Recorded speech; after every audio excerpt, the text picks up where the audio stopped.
वे जो समस्त ब्रह्मांड के रचयिता हैं बिहारी जी, वे जो परम करुणा और परम परोपकार के सर्वश्रेष्ठ करता हैं, उनको मेरा संपूर्ण सम्मानित सादर नमन। तत्पश्चात सभी ध्यान से पर मन से सत्संग सुनने वालों को भी प्रणाम। आज का प्रभु जी जो सहज ज्ञान का सत्संग है, उसकी आधारशिला है एक ऐसा विषय जो अब लगता है कि सर्वाधिक महत्वपूर्ण है हमारे जीवन में, और इस भव सागर को पार करने में। और अगर हमारी अंतरात्मा का श्रृंगार इस पवित्र दिव्य ज्ञान मोती से हो जाए तो न केवल जीवन सदा के लिए सुंदर सात्विक सहज हो जाएगा, अपितु यथार्थ में जीवन मृत्यु से सदा के लिए मुक्त हो जाएगा, विरक्त हो जाएगा वो जीव, और उसका भूत और भविष्य दोनों यथार्थ में अप्रासंगिक हो जाएंगे। In other words, simply by using this divine wisdom pearl for beautifying the soul or doing the makeup of soul, जैसे हमारी महिलाएं करती हैं ना, उसी हिसाब से, उसी प्रकार से the person shall not only reach after doing this makeup of soul the highest spiritual height, but the past, the future, the life, the death too shall become meaningless, irrelevant. Everything, everywhere shall fail to impress or depress him, as जीवात्मा shall achieve the state of bliss. इसीलिए इस सत्संग में मैं विशेषकर उन परम पिता परमेश्वर की करुणा के विषय में कहना चाहता हूं कुछ। उनके करुणानिधि होने का सबूत ये है कि वे समय समय पर हमें चेताते भी रहते हैं, कभी भीतर से अंतरात्मा के द्वारा, या कभी बाहर से किसी रिश्ते के माध्यम से, या किसी दृश्य के द्वारा, या किसी के बताए अनुभव के द्वारा कि चेत जाओ, मार्ग बदल लो, बाज आ जाओ, उल्टी सीधी हरकतें मत करो, बंद करो, रुक जाओ। पर नहीं सुनते, नहीं चेतते हम। और ये इसीलिए वो कहते हैं क्योंकि ये जीवन यात्रा लंबी नहीं है। वो तो सर्वेश्वर हैं, सर्वज्ञ हैं, सब जानते हैं, इसीलिए चेताते हैं कि ये जीवन यात्रा लंबी नहीं है। कभी भी यमराज का स्नेह पूर्वक, मतलब कष्ट रहित या क्रोध पूर्वक या अति कष्टदायक आमंत्रण आ सकता है।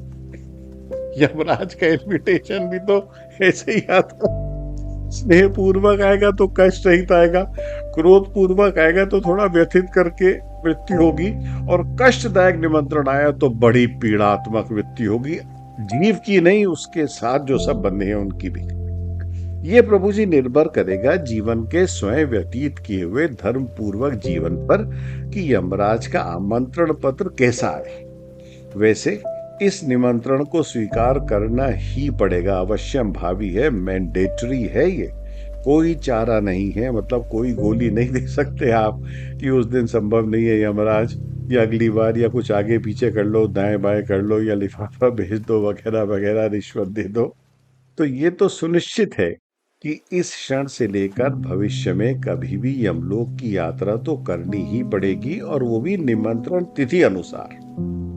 प्रभु जी, मैंने सोचा कि मैं भी सर्वप्रथम उन प्यारे हितैषी बिहारी जी माखन चोर की चमचागिरी शुरू कर दूं, क्योंकि बॉस की चमचागिरी करना फायदे का सौदा होता है। मतलब अगर आप बॉस के चमचे हो गए तो फिर आपकी लाइफ सेट हो जाती है। पर उन बॉस की जो यहाँ है ऊपर तो हंसी होती है, खुद को मिला के भी। और ये चमचागिरी इसलिए नहीं कि निमंत्रण की तिथि में हेर फेर हो सके, क्योंकि तारीख तो यमराज भी बिहारी जी की इच्छा अनुकूल ही निर्धारित करते हैं। तो भैया देर सवेर का तो मतलब नहीं है। हाँ, चमचागिरी इसलिए कि मृत्यु प्रेम पूर्वक हो, निष्कलंक हो, स्वस्थ हो, भक्तिमय हो और उन्हीं का ध्यान और उनके प्रति, ये सबसे महत्वपूर्ण है कि उनके प्रति कृतज्ञता व्यक्त करते हुए हो, क्योंकि बॉस सदा से वही थे, रहेंगे, एको वे द्वितीयो नास्ति, न भूतो न भविष्यति, कोई दूसरा हो ही नहीं सकता। तो बस उनकी कही हुई बात मान लो, जैसा कई शताब्दी पूर्व जगत गुरु शंकराचार्य ने कहा जब उन्होंने अद्वैत वेदांत को परिभाषित किया था। प्रभु जी, अद्वैत यानी एक, या उनके कुछ 100 वर्षों पश्चात जो गुरु नानक ने कहा एक ओंकार सतनाम।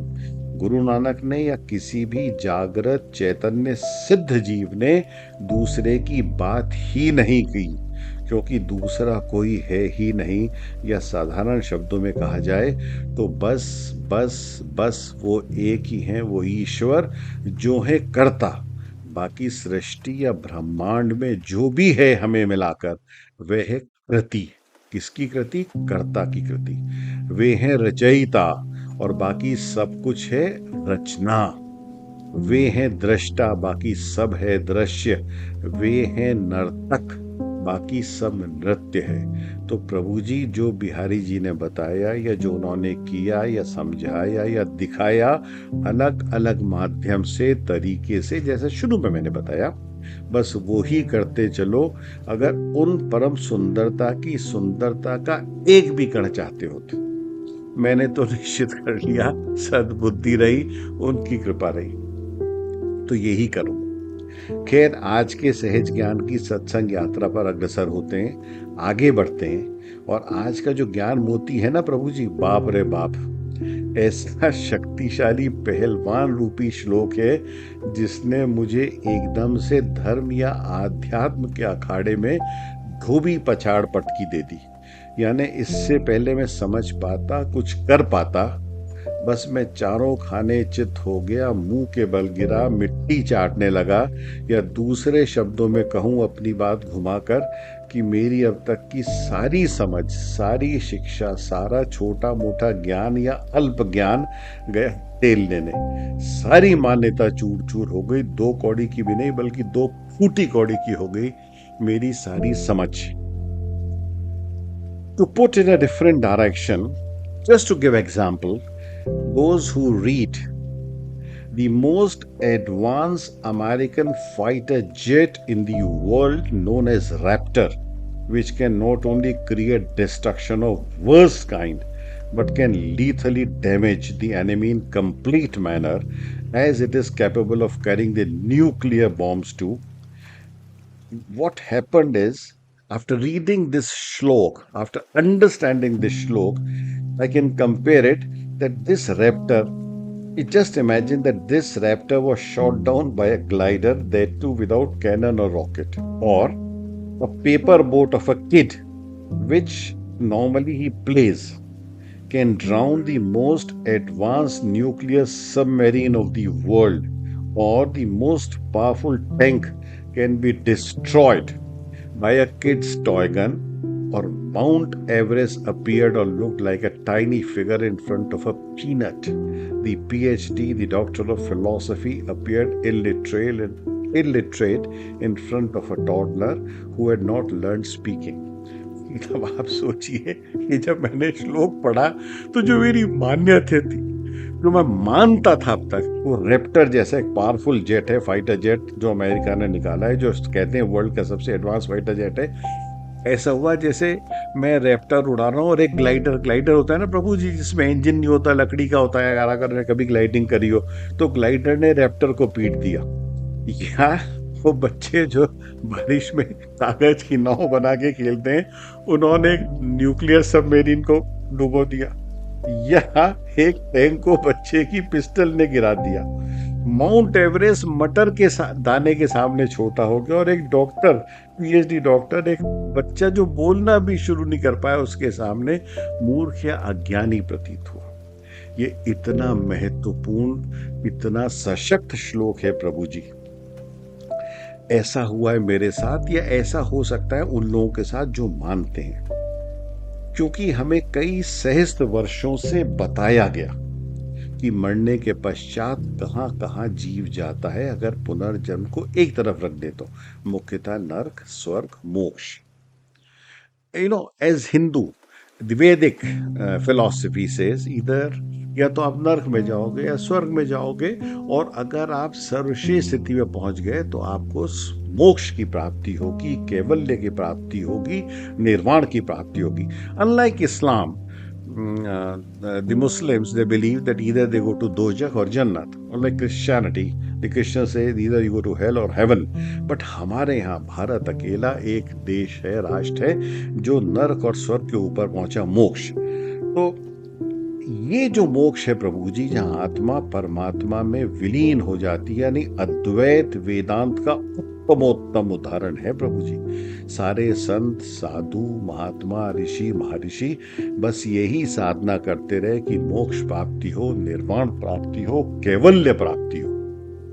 पर भैया इन श्रीमान जी ने ये जो श्लोक के रचयिता है ना, ये जो ज्ञान मोती जिसको अपनी वैचारिक और आचरण रूपी माला में पिरोने जा रहे हैं, जिस पे हम चर्चा करने जा रहे हैं, जिसकी वजह से मेरी हालत हुई, जो मैंने उदाहरण दिया, इस दैदीप्यमान श्लोक को रचकर ये सिद्ध कर दिया गया, एको ये बस अब द्वितीयो नास्ति, मतलब अब कोई दूसरी दिशा है ही नहीं, मतलब कुछ नहीं बचा। यानी शिक्षा की या ज्ञान की पाठशाला ही बदल दी, मतलब आप समझो पूरी पढ़ाई का सिलेबस ही बदल दिया इस श्लोक ने। खैर, जब ओखली में सिर दे ही दिया तो मूसलों से क्या डरना, चलते हैं इसकी विवेचना पर।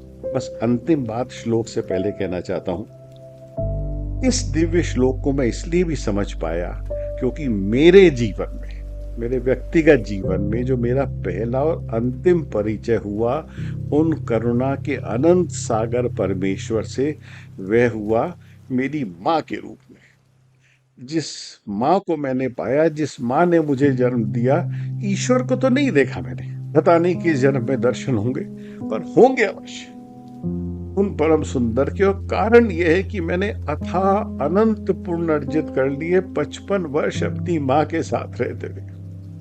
इतनी सुंदर, इतनी पवित्र, इतनी दिव्य माँ मेरी, और निरंतर उनके दर्शनों से उनके साथ रहकर, जैसा प्रभु जी मैंने अपने पहले से अज्ञान के सत्संग में कहा था कि हमारा आज भी संयुक्त परिवार है कि रसोई, हम सब भाई सब परिवार साथ रहते हैं। माँ को गए हुए अब 13 वर्ष के लगभग हुए, पर इतने वर्ष उनकी छाया में रहा, उनकी आंचल में रहा, तो वो मेरे सबसे जीवन के बड़े पुण्य हैं। और जब इतनी सुंदर माँ को देखा तो वो परम सुंदर तो मुझे मिल ही जाएंगे ना।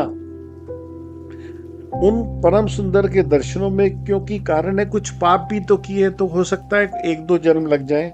पाप ये कि जाने अनजाने में 55 वर्षों में जब माँ के दुख का कारण बना हूंगा, पर हाँ अब 68 वर्ष का हूं, ये कह सकता हूं कि दुख जाने अनजाने में कम दिए होंगे, क्योंकि माँ का दिल दुखाया नहीं जा सकता। वैसे भी माँ और करुणा दोनों पर्यायवाची हैं शब्द ईश्वर के प्रभु जी।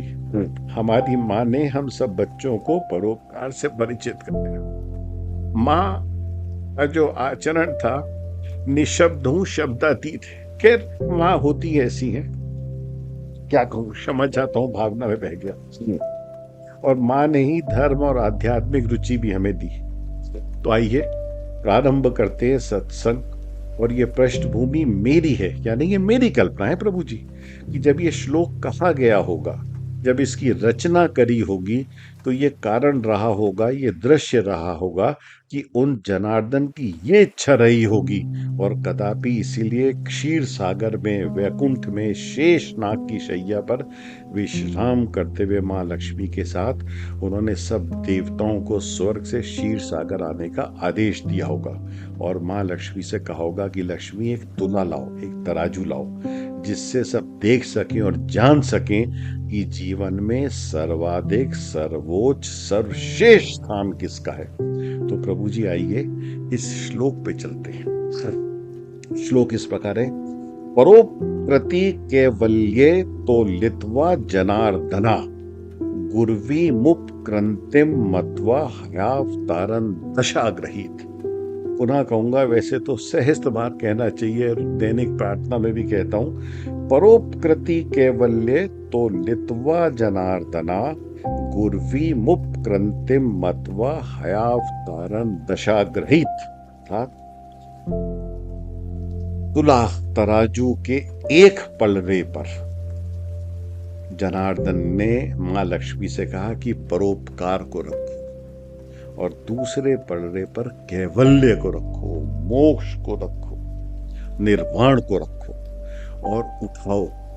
तो जब मां लक्ष्मी ने वो तराजू उठाया तो दंग रह गए सब लोग, हतप्रभ रह गए, बिल्कुल सकते में आ गए कि परोपकार का पलड़ा भारी था प्रभु जी, परोपकार का पलड़ा नहीं उठ पाया, इतना भारी था, और मोक्ष का पलड़ा उठ गया।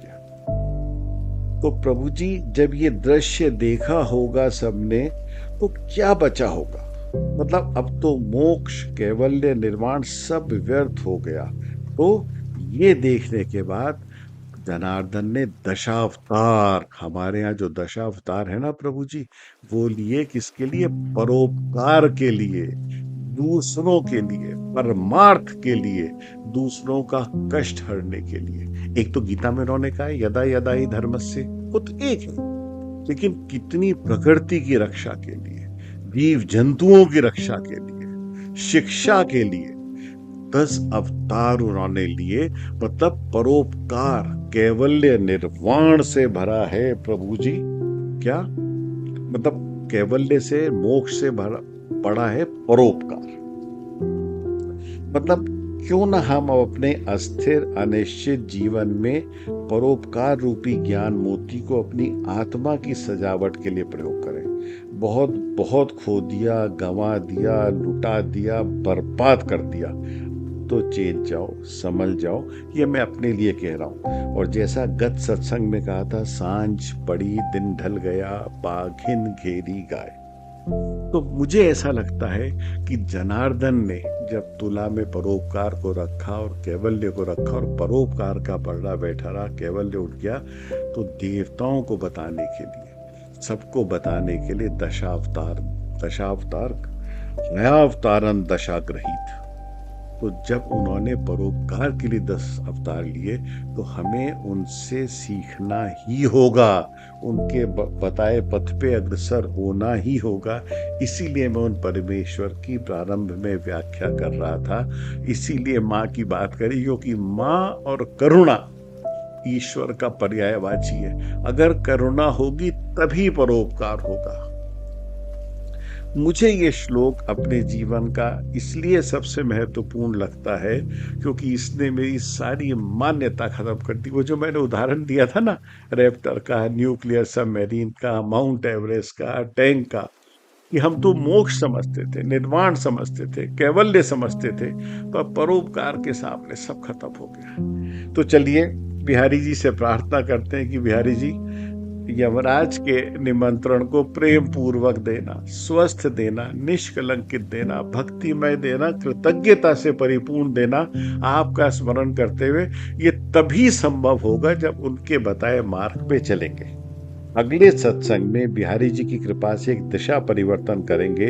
बोलो राधा प्रिय वृंदावन बिहारी लाल की जय।